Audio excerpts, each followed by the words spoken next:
Le poste de... Est-ce que les Katangais, c'est un parti politique, c'est un regroupement politique, c'est une obédience politique? Vous le savez plus que moi que le partage de postes se fait en fonction de la géopolitique. C'est une façon d'analyser les choses qui posent problème et qui préjudicient et même piègent l'avenir du Congo.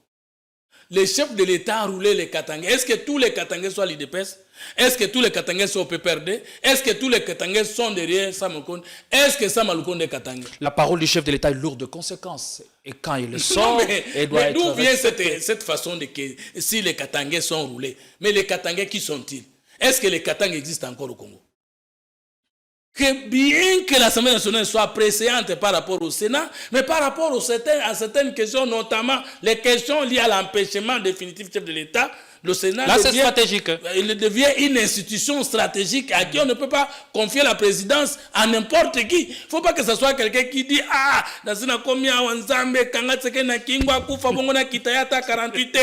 mais là, ce n'est pas un danger quand on porte quelqu'un à la deuxième chambre, à la chambre haute du Parlement, quelqu'un dont le bilan a été merdique au niveau de la province du Maniema.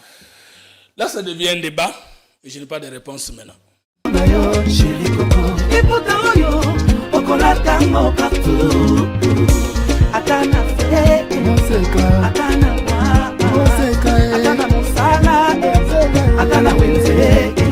3,5, 4,5 ou 5,5 $, le wax de Maman Moseka vous rend inoubliable. Merci de nous contacter. Non à la balkanisation de la République démocratique du Congo. Le Congo restera un et indivisible.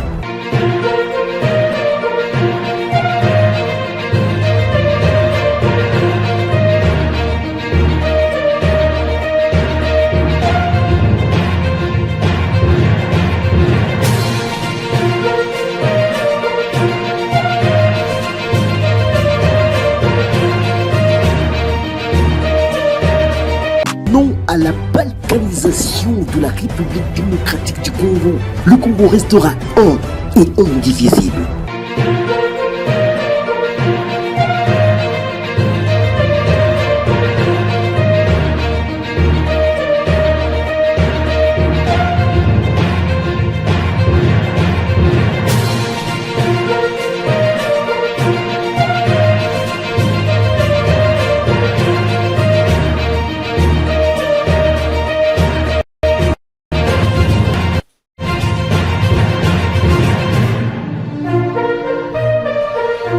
Bienvenue sur Politicon, l'un des meilleurs canaux d'information qui se révèle être une tribune d'expression où on accorde la parole à tous et à chacun pour décrypter l'actu dans le moindre détail, dans le respect de l'art et de l'éthique.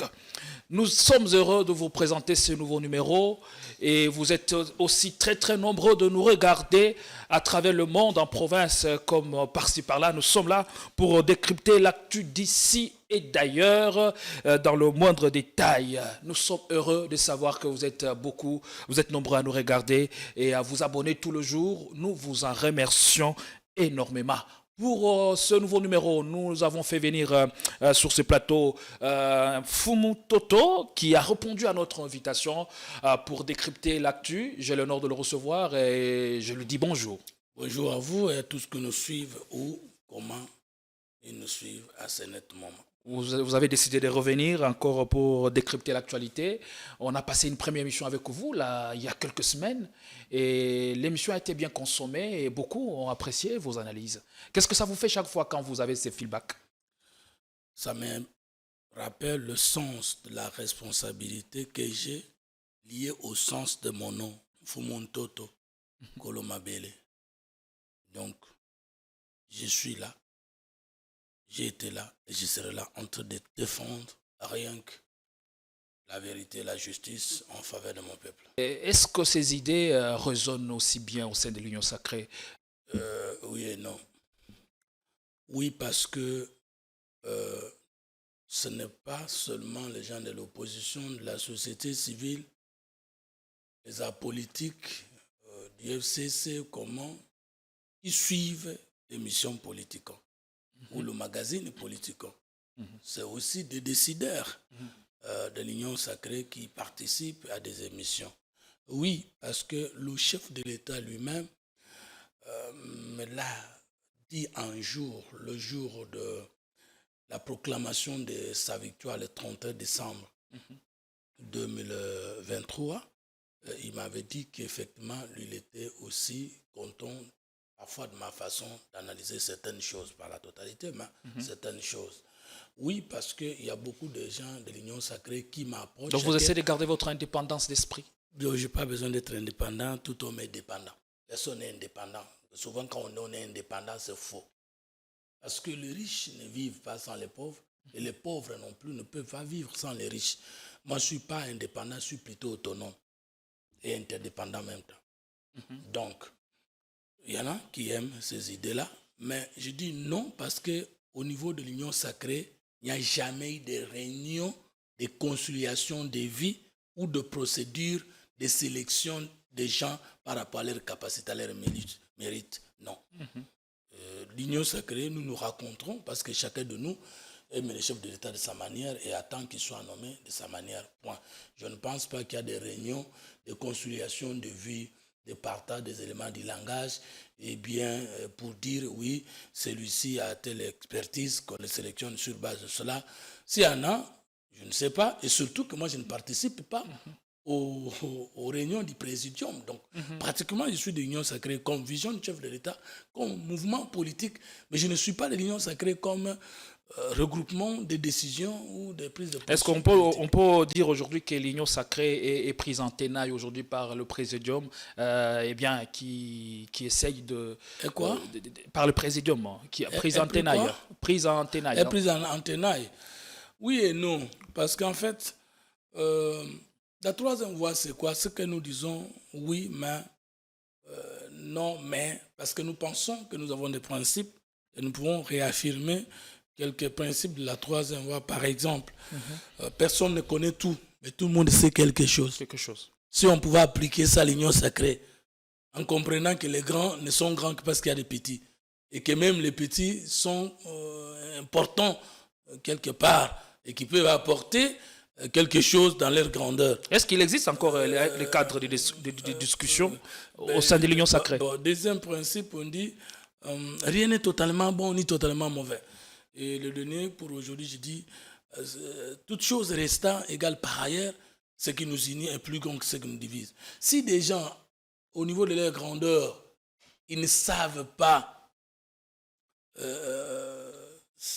concéder chacun au profit du groupe et au profit de l'autre, nous pouvons déjà dire que l'Union sacrée est prise en tenaille par la grandeur de grands. Mais je dis non parce que qui a créé l'Union sacrée, qui a conçu l'Union sacrée, qui est l'auteur de l'Union sacrée, c'est le président de la République et le chef de l'État. Et que l'Union sacrée n'était pas un regroupement politique. L'Union sacrée n'était pas un parti politique. Il n'y a que le chef de l'État qui peut lui seul détruire l'Union sacrée. Parce que même si nous disons qu'il y a un secrétaire permanent, même si nous disons qu'il y a un présidium, mais quel est le pouvoir que ce présidium, que ce secrétaire permanent a sur dans la charte qui régit l'Union sacrée. Et dans la charte, on a donné plein pouvoir à l'autorité morale de référence. Mais c'est ce que j'ai dit, que je ne peux pas dire que l'Union sacrée est prise en tenaille par le présidium de l'Union sacrée, d'autant plus qu'au-dessus de l'Union sacrée, du présidium de l'Union sacrée, il y a une autorité. Et donc, il n'y a que cette autorité-là. Donc, tout ce qui se passe aujourd'hui au sein de l'Union sacrée, c'est avec la bénédiction de l'autorité morale de référence. Oui et non. Oui, parce que si le chef ne veut pas de quelque chose, il va dire c'est fini et ça va finir. Et si le chef devient dictateur, donc il ne serait pas battu pour la démocratie. Donc, il y a des choses que le chef laisse faire pour quand même reconnaître que les gens ne sont pas des moutons et que chacun de nous doit conserver sa liberté au nom de l'Union sacrée. Mais si l'Union sacrée veut toucher au pouvoir d'État, je pense que le chef a tout le pouvoir de dire non. Mais aujourd'hui, la gouvernance du pays pose problème.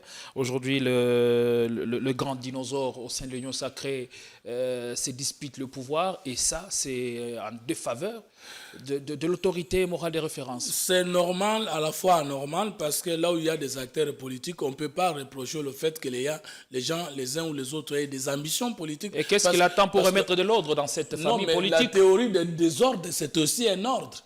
Parce qu'ils se retrouvent dans ce désordre-là. C'est ça le problème.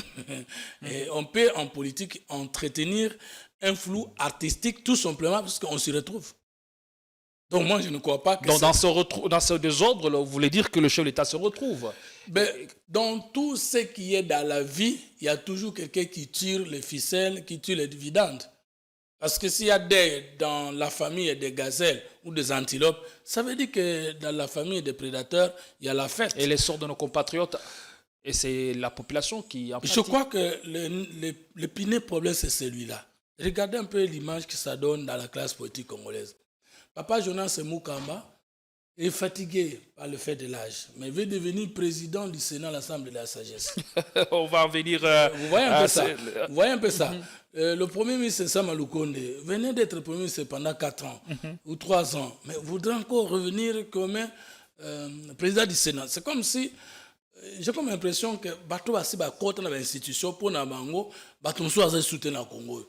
Mais on ne se pose pas beaucoup de questions de savoir qu'avons-nous fait du peuple pendant que nous avons occupé ou que nous étions en train d'occuper des hautes fonctions de l'État.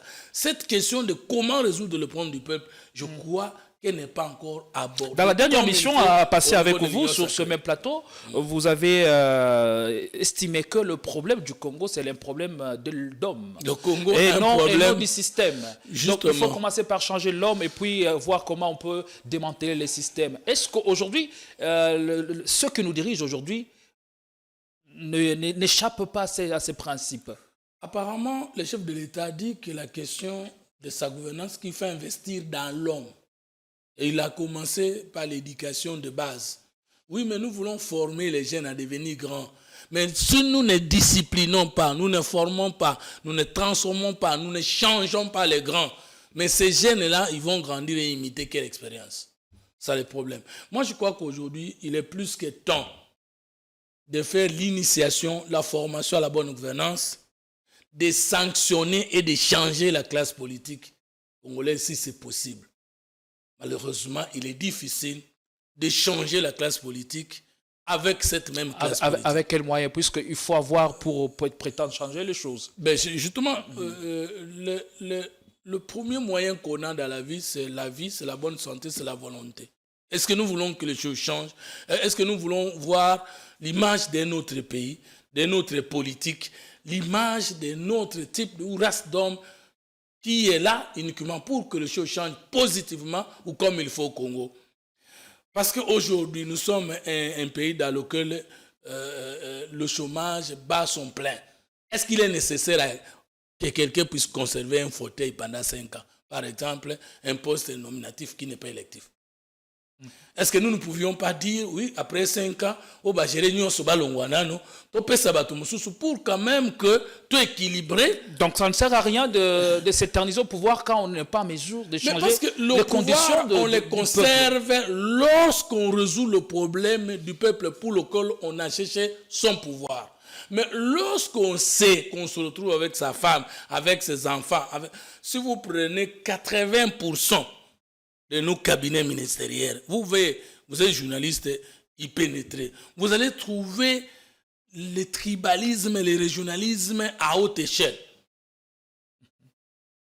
Ce que moto boyaza mongo, même si Kimongo n'est pas la langue officielle, c'est tout ce que vous trouvez. Alors Kabila, est-ce qu'il n'y a des qualités que dans nos tribus? Kabila a été combattu à tort parce qu'il a aussi hérité d'un système qui ne lui a pas permis d'implémenter parce que Kabila n'a pas bien géré le pays pour que nous puissions dire nous l'avons combattu à tort. Et c'est lui qui vient après gérer mieux le pays? J'arrive. Nous avions raison de combattre Kabila parce que lui-même, à la fin de son régime, reconnaît n'avoir pas transformé les Hérois en Congolais. Lui-même reconnaît n'avoir pas bénéficié 15 oiseaux là autour de lui pour l'aider à cheminer. Lui-même avait crié que le 6 décembre 2006, fini la récréation, les portes des prisons sont ouvertes. Par contre, il les a fermées. Alors, donc, on ne peut pas dire que Kabila avait bien dirigé au niveau demander pardon à Kabila, comme si ce n'est pas lui la cause aussi de l'insécurité qui bat son plan. Alors, Toto, lorsqu'on parle d'un bilan, le bilan on doit le regarder sur tout le plan. Et si on s'attarde sur un seul secteur, on risque de faire une analyse biaisée. Est-ce que lorsqu'on parle de la gestion de Kabila, secteur par secteur, domaine par domaine, est-ce que l'image qu'on présente aujourd'hui de Kabila au sein de l'opinion devrait être celle-là? Quelle image? Image écorchée. Non. Je crois que Kabila n'est pas le diable, il n'est pas non plus Dieu. Il n'est pas le diable parce qu'il y a quand même des choses positives qu'il a pu réaliser. Il n'est pas Dieu parce qu'il n'a pas tout bien fait. Donc c'est ça le simple. Le problème c'est que est-ce que nos acteurs politiques ont des communicateurs politiques? C'est ça, parce que nous communiquons au Congo que sur l'information. Mais est-ce que la communication politique, c'est l'actualité? La communication politique est avant, pendant et après l'actualité. Alors, il n'y a pas assez d'émissions et de chroniques politiques. Son prédécesseur est-il à même de relever les défis? Est-ce qu'aujourd'hui, à quel niveau déjà son successeur, pardon, à quel niveau il a déjà changé le système et changé la mentalité du Congolais? Le peu de temps qu'on a, est-ce que j'aurai le temps de faire le tableau comparatif? Mais j'essaie. Par exemple, en ce qui concerne le processus démocratique de droit d'expression et liberté des médias. Donc on parle de la transformation du Congolais. Justement, parce que vous avez dit, dans tous les secteurs, on ne peut pas dire que Kabila n'a rien fait. Mais vous m'avez posé une deuxième question. Mais prenons le seul secteur de la transformation de l'homme congolais où Kabila ne s'est pas tiré d'affaire. Même le chef de l'État, là, il a échoué. Le chef de l'État actuel. Dans les premiers mandats. Sur le changement de l'homme congolais, non. Vous avez échoué. Parce qu'on ne peut pas dire qu'on a réussi sur le changement de l'homme congolais alors que l'éducation à la citoyenneté, nous ne voyons pas comment ça a été planifié, parce que l'homme change par quoi? L'homme change par la formation, l'information et la mission de libération, qui fait de lui-même un être conscient, signant une alliance de contraintes avec lui-même pour le bien de son pays. C'est-à-dire l'homme accepte de se battre pour faire gagner son pays. Alors vous ne comprenez pas que c'est par mauvaise foi que vous essayez de tirer à boulet rouge sur Kabila? Je n'ai jamais tiré à boulet rouge sur quelqu'un depuis que je suis. Puisque le problème dont peut-être vous essayez dont vous l'accusez, c'est le même problème. Non, j'ai dit, si nous devons tabler les domaines dans lesquels Kabila a réussi, si vous voulez que je vous les donne, je vous les donne. Moi, je suis un homme, j'ai des tendances bien sûr, mais je me démène pour essayer un peu d'être de la troisième voie, c'est-à-dire oui, mais, non, mais, rien n'est totalement bon, ni totalement mauvais. Et je suis en train de lutter. L'opinion estime que vous avez perdu depuis un certain moment à votre idéal. Ça arrive, le soleil ne prend pas la même allure, la même couleur, la même chaleur du matin jusqu'au soir, mais ça reste le soleil. Je suis toujours la troisième voie, même si les gens estiment que j'ai changé.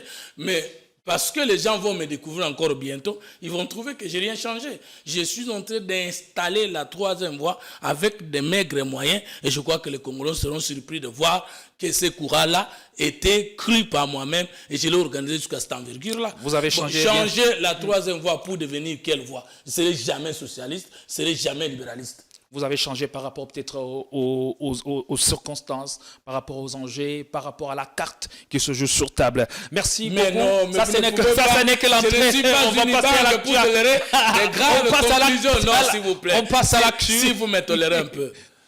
J'ai changé, oui. Parce que j'étais hier à l'opposition. Et aujourd'hui, je suis... Vous changez en fonction de vos intérêts? Non, écoute. Oui. Est-ce que avoir ses intérêts, c'est mauvais? Parce que même celui qui a développé la France, son intérêt était le développement de la France. Ce qui est mauvais, c'est être un homme aujourd'hui, vos intérêts, vous n'avez que d'intérêts mesquins. Moi? Mais je ne suis pas comptable de mes gestions d'hier. Vous me jugez par rapport à Confiture. Attendez et voyons. Donc moi, je pense que je mourrai parmi les meilleurs Congolais qui auront bien géré ce pays ou conseillent bien ce pays. Mon parti est intitulé Idéal Patriote. Mon nom c'est Fumuto Tobasanga. Je ne me vois pas passer à l'Inikini plus de 10 ans en train d'étudier la malgouvernance. Je ne vois pas en train d'écrire plus de 15 000 pages pour devenir un mauvais dirigeant de Congolais demain. Je ne me vois pas, moi, être un dirigeant dans un secteur de ma vie nationale, me retrouver en prison pour avoir volé. Je dis, je ne le ferai jamais. Merci beaucoup. Parce que je ne sais pas pourquoi on a fait la politique. Voilà. On n'a pas fait la politique pour s'enrichir. On a fait la politique pour en tirer l'honneur après avoir rendu service à ses semblables. Donc je voudrais terminer en disant que moi je n'ai pas changé, mais j'ai changé. J'ai changé parce que j'ai été de l'opposition et j'ai adhéré au FCC au mois d'août 2018. Kabila n'est plus au pouvoir. Nous sommes en quelques mètres des élections. Et après la victoire électorale de Félix Tshisekedi d'Antoine Tshilombo comme candidat du cash et l'échec du FCC, il y a une signature de l'alliance politique FCC cash.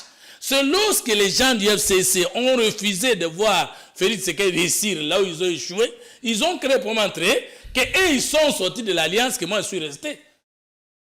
Donc, quand est-ce que j'ai changé? Parce que c'est Kabila et les autorités du FCC qui m'ont mis dans un mariage avec les cash. Merci beaucoup. Et c'est là que je suis resté. Pour ces détails. Moi, je ne trouvais pas d'inconvénient de souhaiter l'échec de Félix Tshisekedi. Alors, mais je reviens sur une question. Est-ce que le chef de l'État, Félix Tshisekedi, Antoine Tshilombo, a réussi à investir dans l'homme? Oui, au niveau de l'éducation de base. La gratuité, la qualité et l'accès à la... Est-ce que vous êtes fier quand vous parlez de l'éducation de base? Vos enfants sont sous d'autres cieux et vous allez sacrifier... Les enfants de qui? Vos enfants, je parle de... Non, mais si je peux avoir des enfants dans d'autres cieux, ce n'est pas un péché. Ce qui est un péché, vous vous félicitez d'une gratuité de l'éducation de base, mais qui n'est que calquée sur le modèle du nombre de participations. Non, le problème, c'est que... candidats, et non sur la qualité. Le problème, c'est que nous souffrons souvent.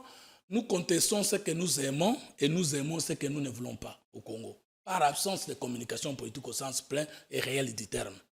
Pourquoi nous disons que la politique sociale du chef de l'État dans ce secteur-là de l'éducation de base, c'est-à-dire de l'enseignement primaire, est une réussite? C'est parce qu'il y a eu 3 politiques sociales. 1. La gratuité de l'enseignement, ce qui veut dire que tout enfant à l'âge de scolarité ne peut plus payer les frais qu'il payait avant de fréquenter une école secondaire qui était toujours dans les mauvaises conditions. 2. L'accès à l'éducation de base. Ça veut dire qu'il n'y avait plus un moyen social, un moyen politique ou une contrainte extérieure qui empêchait à l'enfant qui était à l'âge de scolarité d'accéder à l'école. 3. Nous avons entamé la qualité de l'enseignement. Et nous avons créé beaucoup d'écoles, nous avons créé beaucoup de débats et nous sommes dans ce processus. Est-ce que ça ne vous met pas un tout petit peu... Je vais vous relancer, ça ne vous met pas un tout petit peu mal à l'aise quand vous parlez de la gratuité et l'enseignement de base, alors qu'il n'y a jamais eu d'évaluation depuis qu'elle a été décrétée? Non, quelle est l'évaluation qui a été faite après la première expérience? C'est là qu'on ne comprend pas. La gratuité de l'éducation de base, je veux dire de l'enseignement primaire, est dans l'article 43 de la Constitution. Vous vouliez que certains enfants aient accès à cette formation alors que ce n'est pas encore de qualité et que les enfants des autres n'en aient pas. La gratuité, c'est que dans la même condition que les enfants des parents qui avaient des moyens pour les prendre en charge étudiants, que tous les restes étudient. Et le deuxième débat, c'est la qualité de l'enseignement, l'accès de tous. Il faut les écoles de proximité, c'est ce que le chef de l'État fait sur toute l'étendue du territoire. Et enfin, dans quelles conditions, c'est-à-dire la qualité de l'enseignement. D'où nous avons payé tous les NU, tous les NP, et nous avons fait rentrer à l'école plus de 6 millions d'enfants. Quelle évaluation a été faite pour féliciter ces efforts? La réussite est à ce stade. La réussite n'est pas totale, mais la réussite est totale par rapport aux enfants qui n'avaient plus droit au chapitre et qui en ont. Mais l'échec, c'est dans l'évaluation. Mais cet échec-là n'est plus global parce qu'on a entamé l'accès, on a entamé la qualité de l'enseignement. Et la communauté internationale nous a accompagnés. Et le budget alloué à l'éducation de base de l'enseignement primaire a été de 30% à 300%. De 7 milliards à plus de 300 milliards de francs congolais. Ça sont des données indiscutables, indéniables.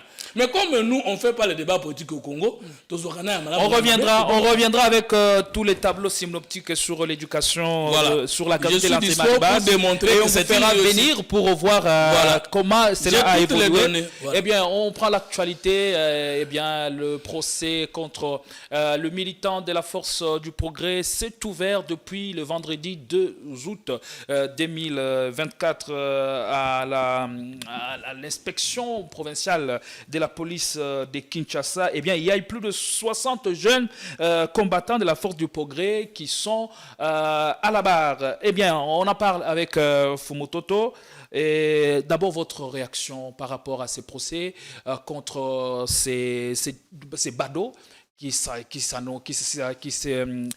était pris à la résidence de l'ancien chef de l'État, le sénateur Avi Joseph Kabila Kabange. Eh bien, on a ouvert un procès pour établir les responsabilités. Je voudrais d'abord prendre la réaction de Maman Olive, la l'ex-première dame. Est-ce que c'est encore nécessaire? On en est au niveau du procès. S'il vous plaît, c'est sur ça. Lorsqu'il dit son mari est le père de la démocratie. C'est discutable. Alors que les élections de 1957 qui ont amené le président Kassavou au pouvoir et le président Lumumba au pouvoir, lesquelles élections n'ont pas été contestées, se sont déroulées avant même la naissance de Joseph Kabila. 2. Alors que si Evariste Kimba n'était pas opposé à la dictature de Mobutu et d'autres ministres ne seront pas pendus. C'est la lutte de la démocratie. Alors que les 13 parlementaires, lorsqu'ils écrivent la lettre pour signifier encore une fois la démocratie contre la dictature de Mobutu, Joseph Kabila n'avait même pas encore 15 ans. Donc Joseph Kabila a pu affronter la démocratie au Congo avant même sa naissance. C'est une dame, première dame de la République, qui est l'épouse d'un docteur en sciences politiques et en droit et qui communique de cette manière-là. 2. Si pendant 18 ans, Maman Olive et son mari Joseph Kabila avaient bien assis, fait asseoir la démocratie, la liberté d'expression et l'état de droit, toutes ces forces du progrès et tout ce que vous décriez là pouvaient avoir lieu, mais pas la hauteur. Donc dans tout ce qu'elle dit, vous ne prenez que ça, parce qu'elle fait une vidéo pour fustiger. C'est ce dont elle a été victime dans sa propre résidence. Vous allez voir, j'ai dit la troisième fois, c'est oui, mais, non, mais attendez que je termine l'autre facette. Maintenant, vous voyez maintenant, quand maman Olive communique, il dit, Batumoussou qui n'a veste été, doit ça bango veste. Mais qu'elle nous dise, elle, avant d'avoir tout ce qu'elle a comme moyen d'aide aujourd'hui, avant de devenir la première femme, la première dame du Congo, il n'y a pas d'être la femme du Joseph. Elle ne parlait pas d'elle. Mais elle ne parlait pas d'elle, mais elle parlait des autres et du rôle de son mari. Et du rôle de son mari, bien entendu. C'est le pouvoir du peuple congolais qui l'a aidé avec son mari d'avoir les moyens de positionner les autres. Ce n'était pas le pouvoir de leur famille. Vous voyez, c'est le pouvoir pour lequel ils ont lutté. S'il vous plaît, c'est cette arrogance-là que nous avons trouvée hier dans la famille de Kabila, du PPRD, avec les bérets rouges, que nous déplorons, que nous reprochons dans les forces du progrès. Parce qu'un jour l'a affronté, un autre le fera partir. Est-ce que les gens de la force du progrès, lorsqu'ils n'étaient pas au pouvoir, ils avaient les moyens de faire ce qu'il faut aujourd'hui? Pourquoi ils ne peuvent pas se poser la question que demain, s'ils ne sont au pouvoir, ne sont plus au pouvoir, ils auront besoin d'être sécurisés par l'État congolais? Moi, je ne soutiendrai jamais les antivaleurs, d'où qu'elles viennent. Mais aujourd'hui, par rapport à Joseph Kabila et à Maman Olive, ils méritent ça, même s'ils sont des antivaleurs. Parce qu'eux-mêmes, ils ont aussi insécurisé beaucoup de familles congolaises. En quoi faisant? Mais en quoi faisant? Mais vous voyez, quand le PPRD, vous vous rappelez avec notre ami Douni et les autres, quand nous étions à côté de l'église du pasteur Soni, vous savez ce qu'ils étaient en train de faire? Aujourd'hui, les forces du progrès nous disent donc aujourd'hui, vous vous inspirez de ce qui vous condamniez hier pour légitimer vos actions. Écoutez, mais suivez ma lecture, peut-être que vous ne voulez pas me suivre. Je dis ceci. Autant nous avons déploré les antivaleurs des kabylistes hier. Vous saviez les kabylistes, les jeunes kabylistes qui portaient les bérets rouges. Vous savez les torts qu'ils créaient aux Congolais pendant le régime de 18 ans. Combien de maisons ils sont saccagées? Maintenant, ils déplorent ce qu'ils ont affronté hier. Vous vous rappelez encore la situation de Chalère à Yolo, qui marchait avec des chiens et des machettes. Vous avez oublié ça? Non, Maman Olive n'a pas que récolter ce qu'elle a seulement avec son mari hier. Mais nous ne soutenons pas cette façon de faire les choses. Parce que l'IDPS pourra aussi demain ne plus être au pouvoir, aura besoin d'être sécurisé par les institutions. Où est-ce que vous avez vu l'hymne du PPRD être entonné dans une manifestation officielle? En tout cas, avec le PPRD. Chaque fois qu'on était au jour de 17 mai pour célébrer la commémoration des musées, l'hymne du PPRD était entamé chaque jour. Chaque fois qu'il y avait... Mais là, on est dans un autre cadre. Non, mais c'est officiel. On est dans un autre cadre. Vous avez posé la question de manifestation officielle. 2. Chaque fois qu'on était au palais du peuple, il y avait toujours les désordres des partis politiques membres du pouvoir. Ça, c'est notre nature. L'hymne être entonné. J'arrive. Parce que là, on prend cette vidéo pour peut-être vous faire voir ce qui se passe lors de l'ouverture du procès contre le militant de la force du progrès. Eh bien, l'hymne de l'UDPS a retenti. Ça a été recommandé par qui?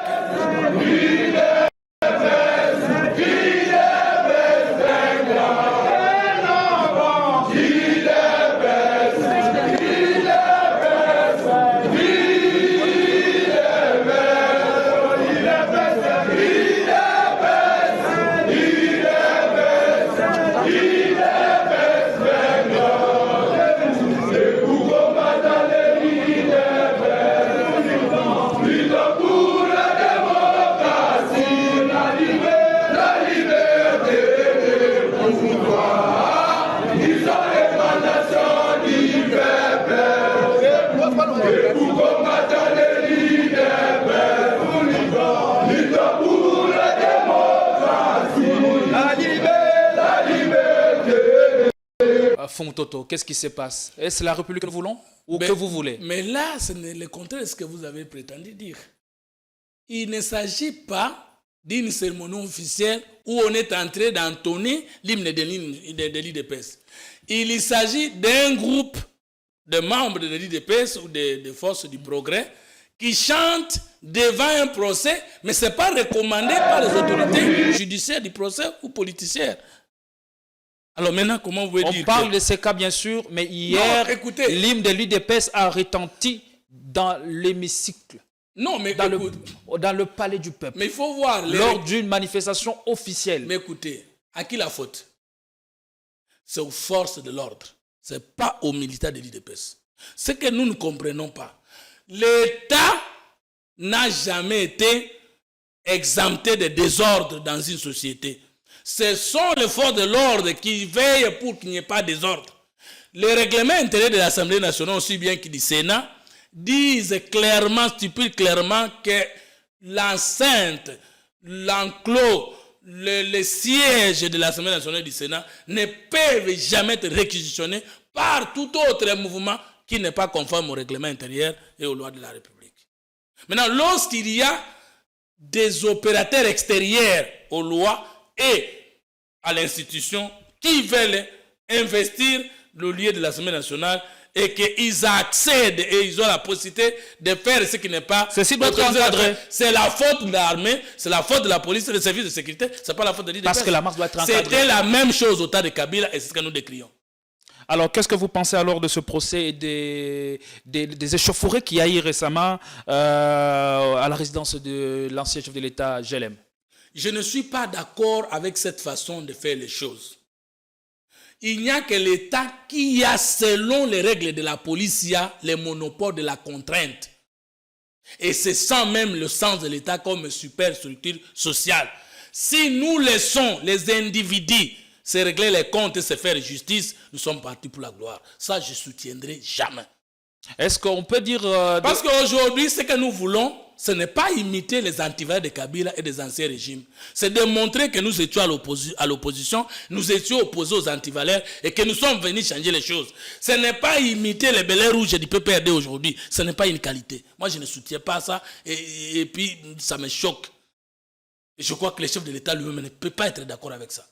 Voilà pourquoi on a laissé la police agir et nous voulons que la justice soit faite et que tout le monde soit sous la loi et que tout le monde subisse la rigueur de la loi. Joseph Kabila est un sénateur à vie. Avoir mal géré ou très bien géré hier, c'est un problème. Mais il est protégé par les lois de la République. Si on veut lui faire quelque chose, on change les dispositions légales. Est-ce qu'on peut dire de manière on ne peut plus claire que les commanditaires de ce qui s'est passé au GLM sont d'ores et déjà connus par leurs déclarations? Est-ce que notre justice a été souvent à mesure d'identifier les vrais commanditaires dans une opération de telle envergure? Non. Parce que le malfaiteur revient toujours sur les lieux du crime. Comme l'a dit cette vidéo, c'est l'avocat maître Joël Kitenge qui a donné, en tout cas, la version de fait. Et il essayait de prendre parti pour le militant de la force du progrès par rapport aux événements qui se sont passés au GLM. On l'écoute. Et le dimanche, je n'avais pas d'autre choix que de se retirer pour la coquille s'affronter dans l'action publique qui était. Kilibaliba est couvert par une ordonnance du président de la République.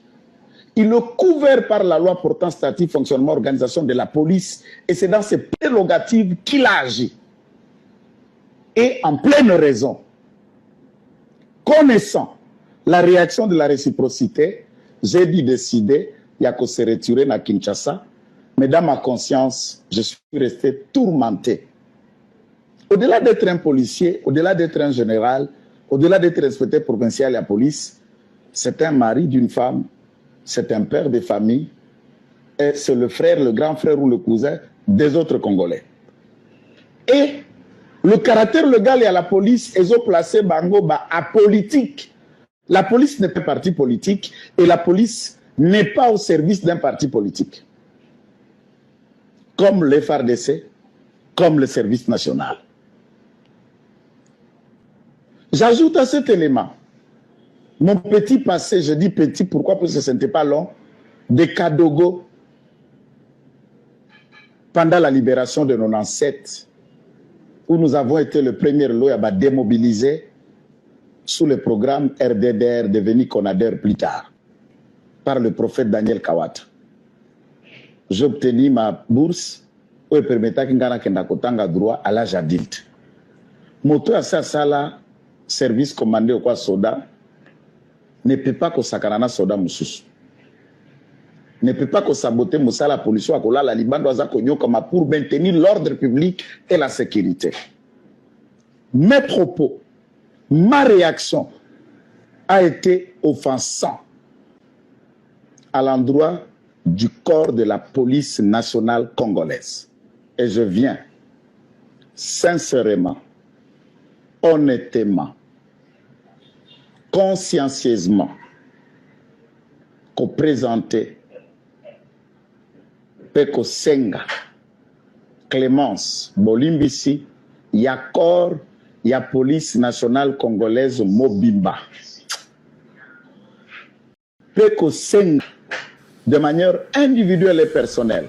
Voilà, Maître Joël Kitenge, il se réclame comme l'avocat de militants de la force du progrès. Il est revenu à la charge pour présenter son mea culpa au général de la police de la ville de Kinshasa, le général Blaise Kilimbalimba.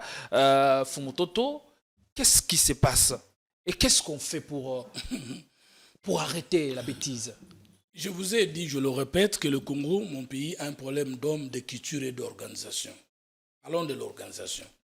Dans le sens clair du management, de l'organisation ou de l'administration, on ne peut pas trouver au sein d'un parti politique un département qui n'est pas structuré organiquement au sein d'un parti politique, qui n'a pas d'attribution à l'intérêt des statuts. C'est ça, non? S'il y a force du progrès à l'IDPS, on doit savoir exactement l'intérêt des statuts de l'IDPS, du règlement intérieur pour dire ça dépend de tel organe ou c'est un organe autonome ou interdépendant par rapport à tel autre organe et le responsable est celui-ci. Mais lorsqu'on trouve un groupe de gens qui dit yo policier soko sakani ko sakana force du progrès te wana toyo ke la kamoto te oyo ke la motote le parti structuré. Le parti a un président, le parti a un secrétaire général. Le parti a des organes, le parti a des décideurs. Et le parti en question a produit le chef de l'État en exercice, en fonction, j'allais dire. Vous dites Oyo que la mototé, même la haute autorité du pays, Oyo qu'elle a été.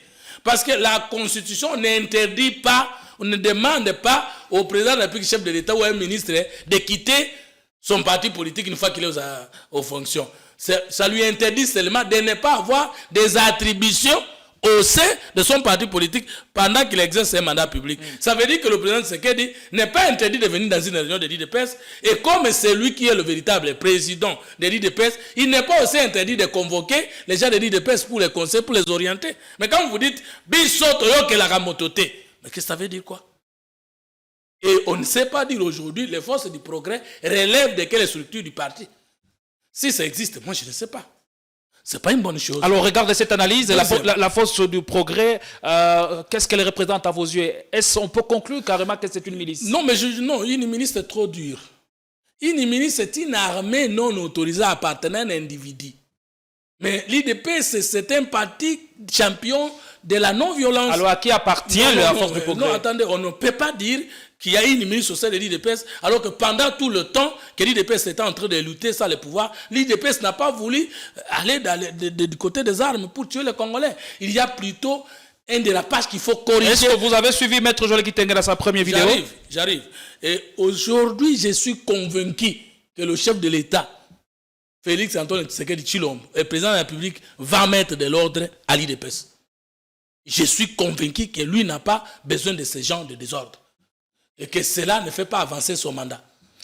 Et ça n'honore pas sa personne. Ça, c'est mon point de vue. Dans la première vidéo, Maître Joël Kitenge estime que la force du progrès doit exister pour essayer de sécuriser ceux qui sont élevés en dignité aujourd'hui.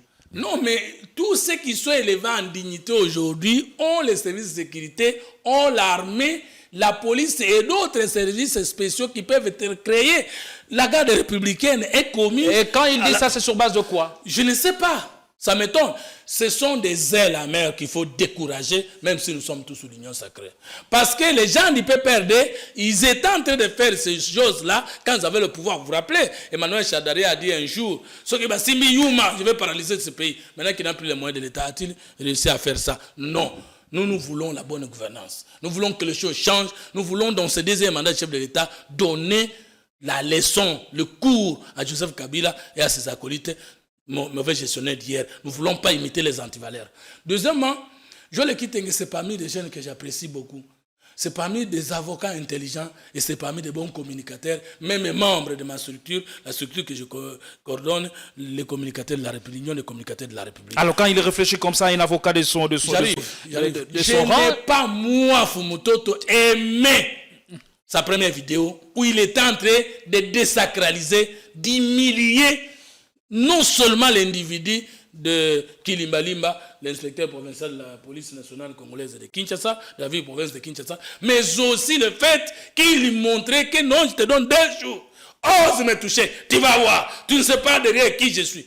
Moi-même, je me suis dit, Konanga, et je suis content du point de vue spirituel comme homme de Dieu qu'il ait demandé pardon. Vis-à-vis de Dieu, c'est fini. Ça veut dire qu'ils agissent avec la bénédiction de certaines personnalités. Je ne saurais pas dire ça parce que lui-même ne l'a pas dit et je ne pense pas qu'il y a quelqu'un de l'union sacrée ou de l'IDPS qui a besoin de jouir de cette façon ou de cette façon de faire les choses. Je ne peux pas imaginer. Je ne vois pas quelle est cette autorité des référents de l'IDPS qui souhaite que Kabila protégé par des milliers de policiers et que les gens non armés aillent tuer Maman Olive. Comment ils pouvaient accéder?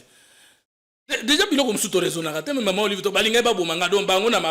moins de 100 personnes, il y a des policiers bien armés.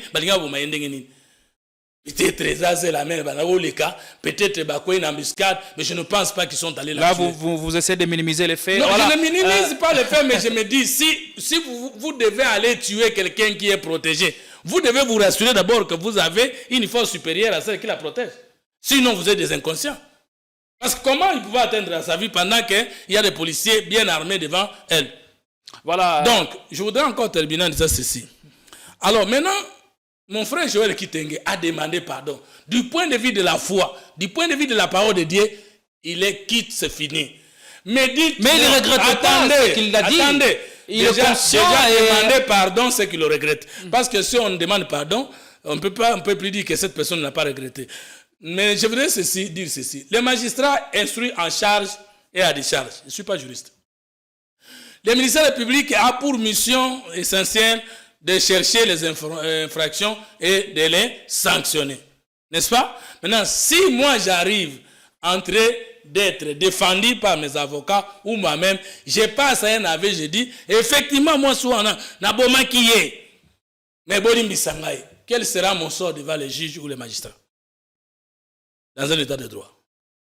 C'est pourquoi il n'y a pas de contradiction entre la demande de son pardon et sa poursuite judiciaire par la personne qui a été lésée par ses propos.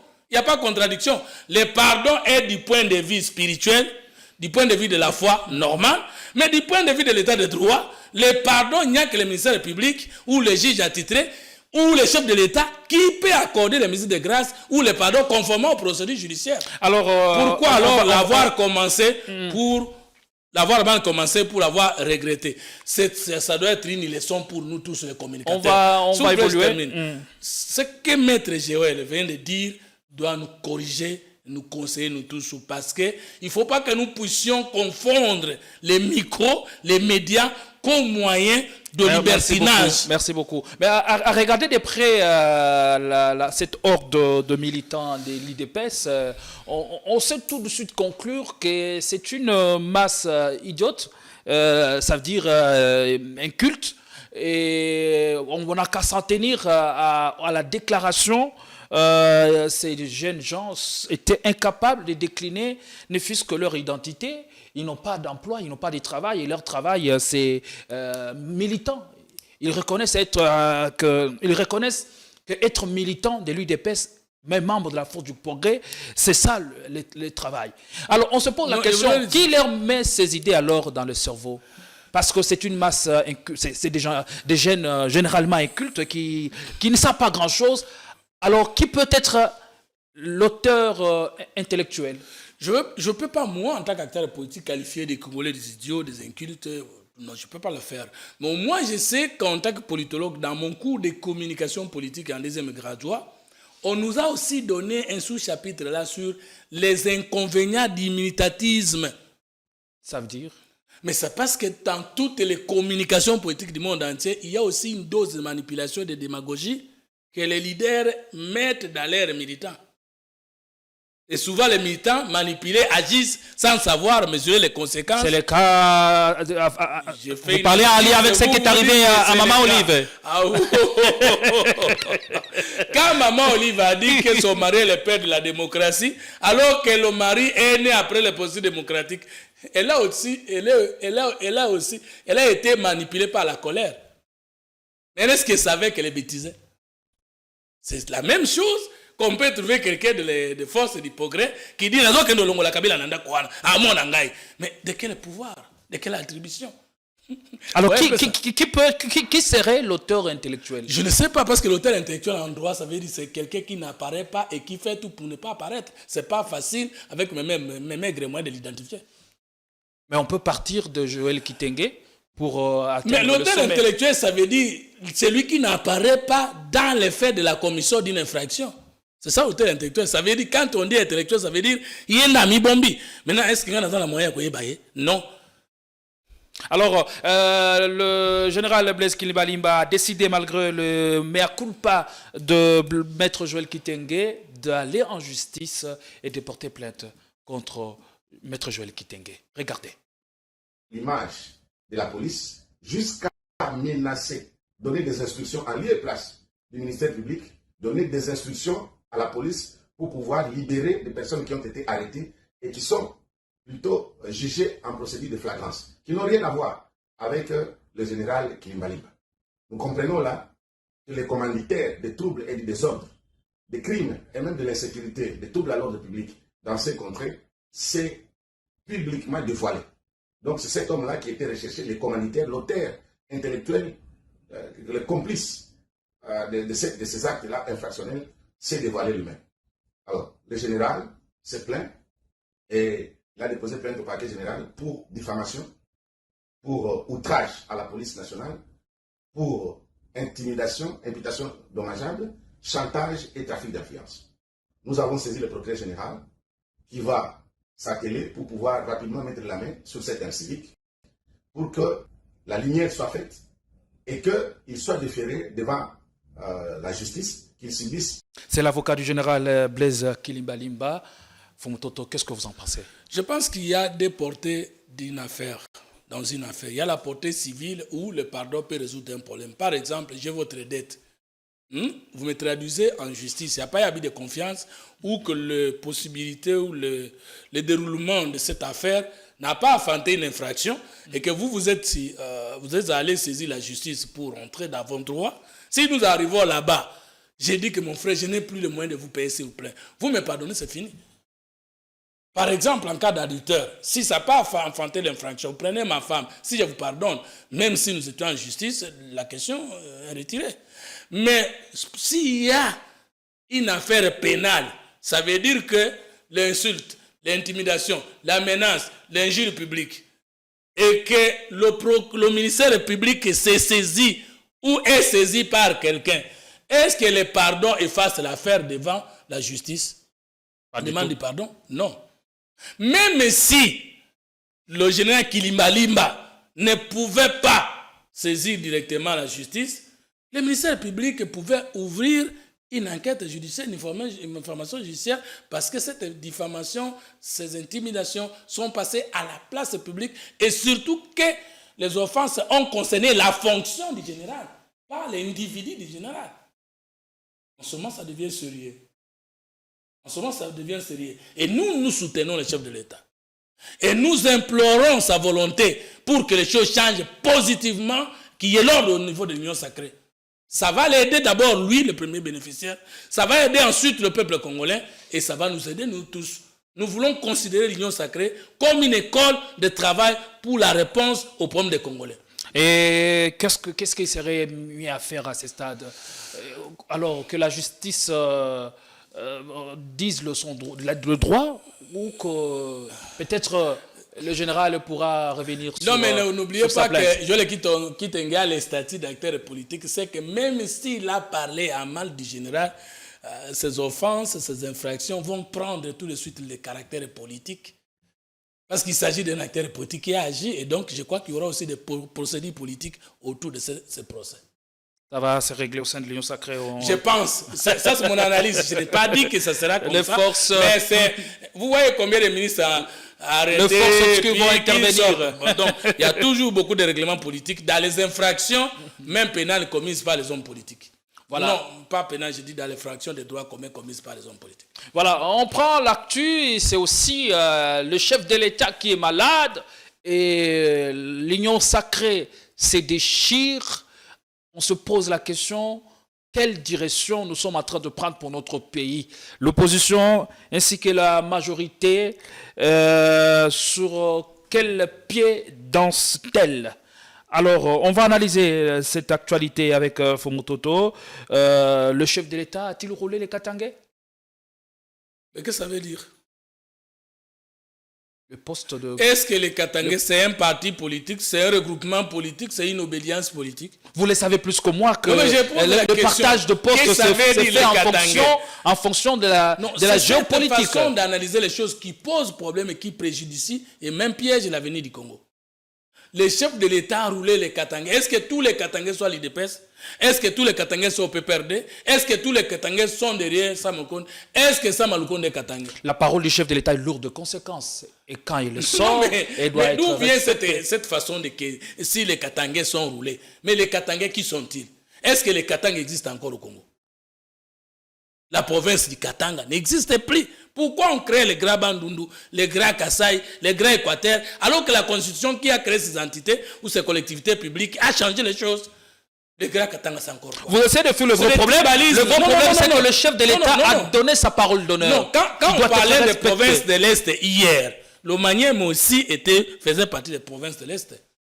Aujourd'hui, le président de l'Assemblée nationale est de l'Est. Aujourd'hui, le candidat de l'IDPS pour la présidence du Sénat est en principe de l'espace sahélophone. On peut dire autrement de l'Est si nous voulons rentrer dans les anciennes configurations. C'est ça, les Grands Kivu, c'était comment? Le Maniema n'était pas dans les Grands Kivu. Mais la responsabilité du portefeuille, ça ne se fait pas comme ça. C'est en fonction de la géopolitique. Et selon les espaces. La géopolitique des provinces ou aussi la géopolitique des partis. Parce que la province n'est pas acteur politique en République démocratique du Congo. C'est une tricherie. Et le préambule de notre constitution combat le tribalisme, le régionalisme. Et lorsque vous parlez de la géopolitique, vous trichez aussi. C'est-à-dire que vous êtes en train de faire l'apostolat du tribalisme. Donc il faut reconsidérer ça. Non, mais je ne reconsidère pas ça parce que je sais qu'aujourd'hui, pour avoir des postes politiques, c'est le poids politique issu des partis regroupements politiques ou des personnalités politiques. Alors, qu'est-ce que vient faire la province ici? Est-ce qu'il y a élection pour dire alors, que... quand le chef de l'État le disait, il ne savait pas que c'est le poids politique qui joue un grand rôle. Peut dire une chose, la force des choses peut prouver une chose contraire. Est-ce que c'est un problème? Est-ce que seulement ça à lui seul que le chef de l'État dit ça? Ça dit on dit des choses sans savoir, sans penser à ce qu'on dit. Non, on peut promettre, mais toute promesse peut ne pas être accomplie. C'est-à-dire on ne pense pas à ce qu'on dit. Non, est-ce que tout ce que le Premier ministre Sama Lukonde avait promis aux Congolais pendant son mandat, où ça fonctionne, avait-il tout réalisé? C'est ça la faiblesse de l'homme politique. Non, même en Europe, est-ce que tout ce que, même aux États-Unis, est-ce que les murs entre la Mexique et les États-Unis qui étaient promis par Donald Trump, c'était arrivé?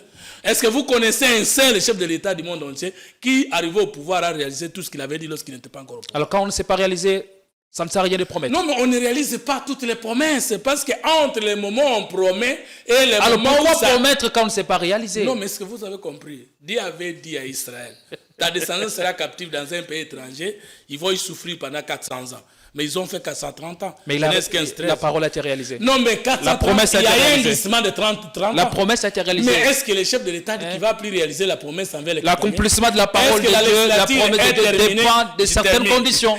Dépend du temps, dépend de la disponibilité aussi. Vous avez provoqué avec vos questions, je suis très content de vous. Je voudrais ajouter, il s'agit là de dépôt de candidature. Il ne s'agit pas encore de l'élection définitive du président du Sénat pour que nous puissions dire que le chef a déçu les Katangais. Ce sont des candidatures qui sont déposées. Entre-temps, les arbitrages politiques continuent. Entre-temps, il y aura le suffrage des sénateurs. Et d'ici, à ce stade, il ne faut pas chanter à la victoire pour dire que le chef n'a pas respecté qui que ce soit. Alors pourquoi, comment nous avons procédé pourquoi on dit ça? Parce qu'au niveau du Sénat, on a l'impression que ce n'est qu'une impression, du doute. Et on s'est dit que tout semble rouler comme sur des roulettes.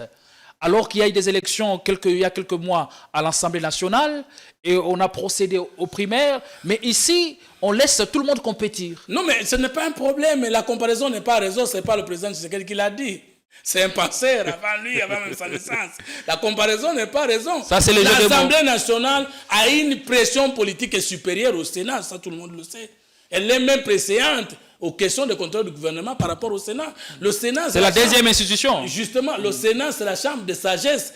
Le calcul politique que nous devons avoir au niveau de l'Assemblée nationale ne peut pas être l'homme que nous devons avoir au Sénat. Mais n'oubliez pas que bien que l'Assemblée nationale soit préséante par rapport au Sénat, mais par rapport à certaines questions, notamment les questions liées à l'empêchement définitif du chef de l'État, le Sénat devient une institution stratégique à qui on ne peut pas confier la présidence à n'importe qui. Il ne faut pas que ce soit quelqu'un qui dit « Ah, parce que des gens avoir le pouvoir d'État. Vous n'avez pas été élu par le peuple. Qu'à cause de l'empêchement du chef de l'État, vous avez 90 jours d'exercice de la fonction du chef de l'État. Tout peut changer, le monsieur peut rester au pouvoir. Il ne faut pas que ce soit quelqu'un à bon de la cas, il faut pas quelqu'un que ce soit quelqu'un digne de confiance. Il faut digne de conscience, nous devons dire, entre nous soit dit.